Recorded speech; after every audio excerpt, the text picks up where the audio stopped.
Cedar Point shocked the world when the park announced that they were going to be getting a brand new record-breaking Vekoma Tilt Coaster to open up in 2025. And while Siren's Curse does look amazing, and no one can deny that, I think a lot of us could agree that this coaster is being relocated to the wrong park.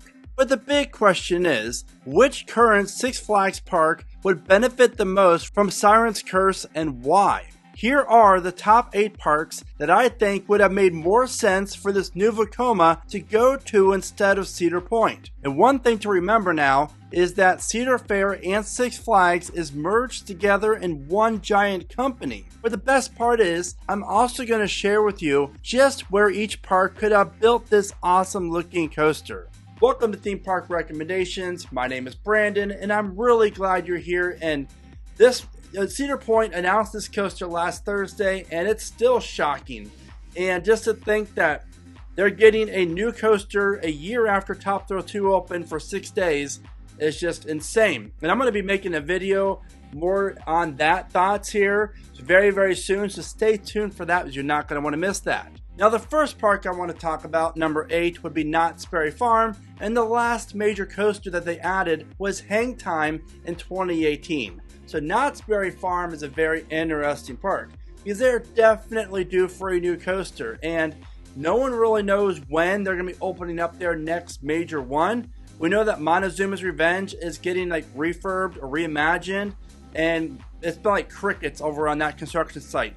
No one knows exactly what's happening, if it's really going to happen or not. But I really feel like a ride like Siren's Curse, a Vekoma Tilt Coaster, would really play a cool role in the Ghost Town section of Knott's Berry Farm.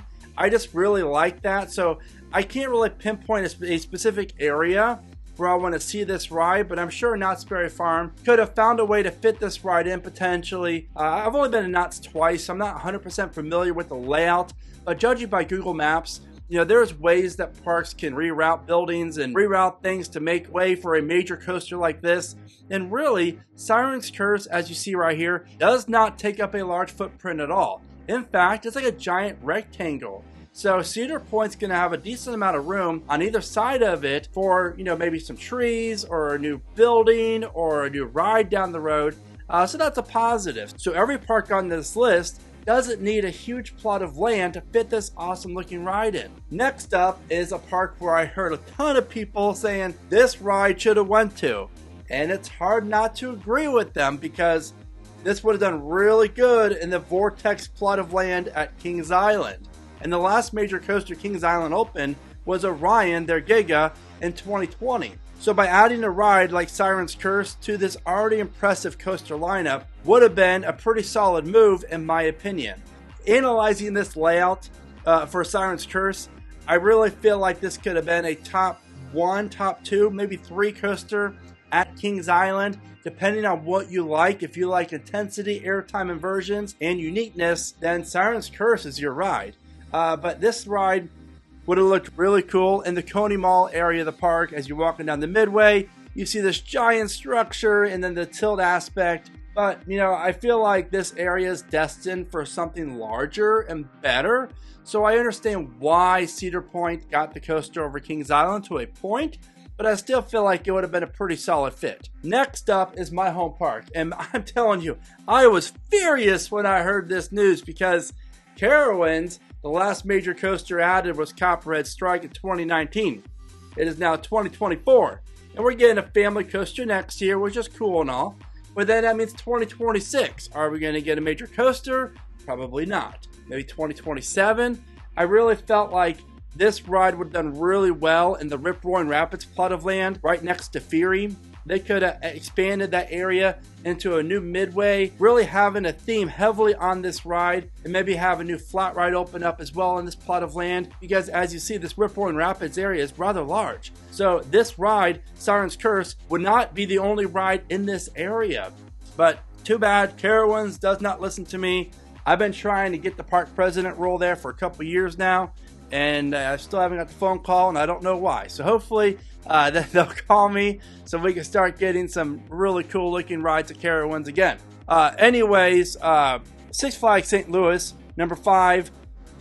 this park is frustrating because the last major coaster was Boomerang in 2013, and that Vekoma Boomerang coaster was relocated to that park, and it's just a shame because they could definitely use a coaster. And if you've never been to Six Flags St. Louis, it's a great park. You walk in and you see the entrance of the park, and it's all like on a hill. So the further back you go in the park, the higher like the rides seem to be, which is really cool. And I would love to have seen the Siren's Curse coaster be located up in this plot of land where the old water shoot-to-shoot ride was located.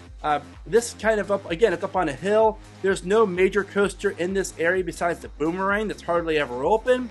So I feel like visually this would have been a phenomenal place to build this coaster.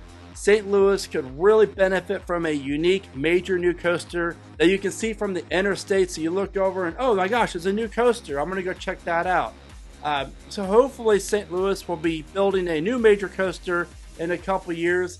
It's just a shame that Siren's Curse is not that coaster. Number 4 is Michigan's Adventure, and the last coaster was Thunderhawk in 2008. And this park intrigues me because there's a lot of room to expand. And when you first think about it, you think, oh my gosh, they need a new coaster, in which they do. But Michigan Adventure really is a very profitable park. I've heard that from numerous people because it's just a well-oiled machine, and in that market, they're just constantly pretty steady. So by adding this ride, I think would have been a really good decision because I'm sure Six Flags bought this on a discount from Energylandia from Vekoma. That's where the ride first originated as Energylandia's tilt coaster. Then Six Flags got their hands on it and it was going to open up at Six Flags Mexico, but due to some complications in that, the city said you cannot build this coaster in this park. So now that's where we are. But I feel like adding it to Michigan's Adventure beyond the Grand Rapids ride, as you see right here, would have been really cool because I would love to see the park complete this loop as you see right here, connecting the park, making it a full circle. And the only way a park should really do that is if you have a staple attraction along the way. And I think that this coaster would have been really beneficial for Michigan's Adventure, not only for like the next couple years, but for decades, because Six Flags does not need to invest in this park every couple years. Again, it's a really well-oiled machine at this point. Number 3 is Six Flags Discovery Kingdom. And this park is interesting because they have a killer coaster lineup, and the skyline is phenomenal. It's all in the front of the park. The back half of the park is where all the animal attractions and the exhibits are.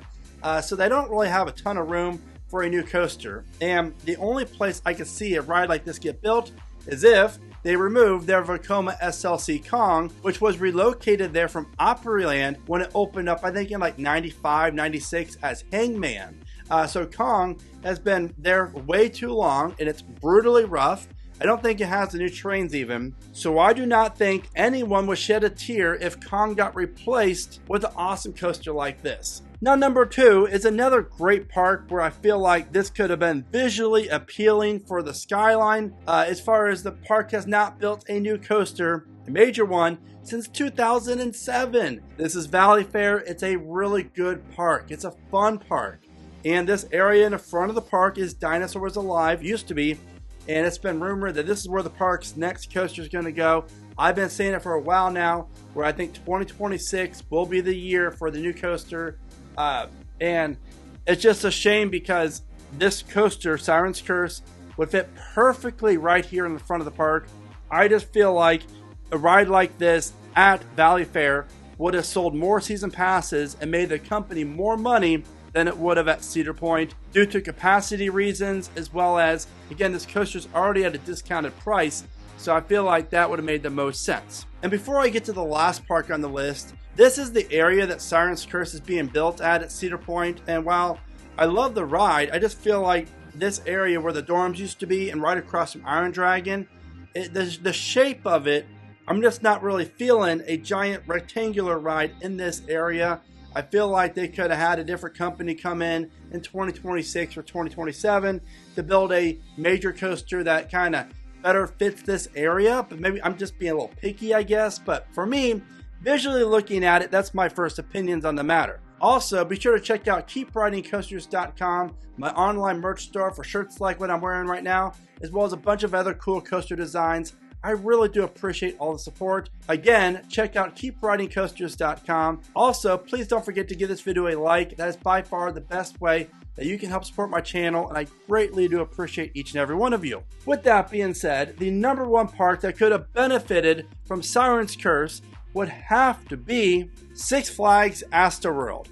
Alright, now I'm just joking. Obviously, I wish that park was still around. That would have been a really cool fit to be an Astroworld. But Six Flags America. Now, this park is interesting because I was talking to my good friend Eddie Tainment. Go check out Eddie Tainment on YouTube. He's phenomenal, does all sorts of great coaster videos. And this park is located near millions and millions of people. It is a shame that Six Flags America does not bring in more attendance and gets new capital the way it should in this prime location. You have Baltimore, Washington, D.C., Richmond, to go along with Philadelphia, Fredericksburg, as well as a bunch of other suburbs and smaller cities around. Now, if I was in charge of Six Flags, what I would have done is add Siren's Curse to this area of Six Flags America, really filling in the gap of this area by Batwing. There's no other coaster out here, and adding a new ride to the very back of the park is always a great thing for parks because people are going to travel to that ride, meaning that they're going to pass all the other rides, all the other food stands and revenue options for people to potentially spend more money in the park, and that is what parks need the most. On top of adding this awesome looking coaster next to their Vekoma flying coaster, what I would also have done is connect the midway from here to here, point A to point B, to add a brand new midway for this park, really making it, just like Michigan's Adventure, more of a full circle so people can walk all the way around to really experience this ride and to get a whole new look and feel for Six Flags America. So those are the top 8 parks in the Six Flags chain that I personally feel like Siren's Curse would have been better at. Now, if you're curious as to how I rank each of the Six Flags parks, then this video at the bottom of your screen is one that you have to check out. So what are your thoughts on my 8 parks, and what parks that I did not mention that you think should have been on this list? You know what to do. Let me know in the comments, and as always, thank you so much for watching. Remember to smile today, think positive, and keep riding coasters.